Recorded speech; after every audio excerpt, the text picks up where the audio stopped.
So ரீசெண்டாக வந்து தமிழ் டப்பிங்கில் யூடியூப்ல வெளியான ஒரு 3 படத்தோட ரிவ்யூ பற்றி தான் இந்த வீடியோவில் பார்க்க போகிறோம். ஸோ வாங்க வீடியோக்குள்ள சீக்கிரமாக போயிடலாம். ஃபர்ஸ்ட் பார்க்க போகிற படத்தோட பேர் பார்த்தீங்கன்னா நல்ல மலை ரகசியம்.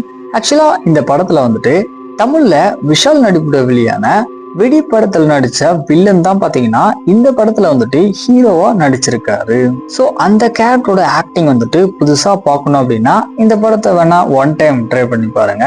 என்னை பொறுத்த வரைக்கும் இது வந்து ஒரு ஆவரேஜான படம் தான். இந்த நெக்ஸ்ட் பார்க்க போற படத்தோட பேரு பாத்தீங்கன்னா பஜே வாழ வேகம். இந்த படத்தை பொறுத்த வரைக்கும் தமிழ்ல விஜய் சேதுபதி நடிப்புல வெளியான ஏஸ் படம் பார்த்துருந்தீங்க அப்படின்னா உங்களுக்கு தெரியும். ஸோ அந்த மாதிரியான ஒரு தீம்ல தான் பாத்தீங்கன்னா இந்த படத்தோட கதை வந்துட்டு கொண்டு போவாங்க. ஆக்சுவலா நம்ம ஹீரோக்கு வந்துட்டு ஒரு கிரிக்கெட்டர் ஆனோம் அப்படின்னு சொல்லிட்டு ஆசை இருந்தாலுமே இவருடைய அப்பாவுடைய மெடிக்கல் செலவுக்காக இவர் பாத்தீங்கன்னா கேம்பிளிங் வந்துட்டு பண்ணுவாரு. ஸோ அது இவருக்கு எப்படி பாத்தீங்கன்னா பேக் ஃபயர் ஆகுது.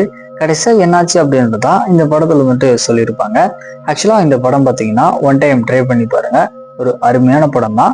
யூடியூப்லயே வந்துட்டு தமிழ் டப்பிங்கோட அவைலபிளா இருக்கு. இந்த நெக்ஸ்ட் பார்க்க போற படத்தோட பேரு பாத்தீங்கன்னா தெலுங்குல இருந்து எடுக்கப்பட்ட பேச்சுலர் பிரசாத் அப்படின்ற படம். இந்த படத்தை பொறுத்த வரைக்கும் ரொமான்டிக் காமெடி படமா எடுத்திருக்காங்க.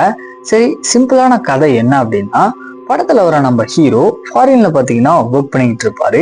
இந்த பக்கம் நம்ம ஹீரோயின் ஃபாரின்ல ஒர்க் பண்ற பையனை தான் கல்யாணம் பண்ணி மேரேஜ் செட்டில் ஆகணும் அப்படின்னு சொல்லிட்டு ஒரு முடிவா இருக்காங்க. அது மட்டும் இல்லாத நம்ம ஹீரோவுடைய அப்பா பாத்தீங்கன்னா ஒரு சில ட்ரெடிஷ்னல் ரூல்ஸை வந்துட்டு ஃபாலோ பண்ணிட்டு இருப்பாரு. ஸோ இதுக்கப்புறம் இவங்க 2 பேரும் எப்படி மீட் பண்ணிக்கிறாங்க, கடைசியா என்னாச்சு அப்படின்றதுதான் இந்த படத்தோட ஸ்டோரியா இருக்கு. இந்த படத்துல வரக்கூடிய ஹியூமர் சீக்வன்ஸ் அதுக்கப்புறம் ஸ்டோரிக்காக வேணா இந்த படத்தை ஒன் டைம் ட்ரை பண்ணி பாருங்க. ஒரு ஓகேவான ரோம்காம் படம் தான். ஸோ இந்த மாதிரி மூவிஸோட அப்டேட் தெரிஞ்சுக்கணும் அப்படின்னா மறக்காம நம்ம சேனலை சப்ஸ்கிரைப் பண்ணிக்கோ.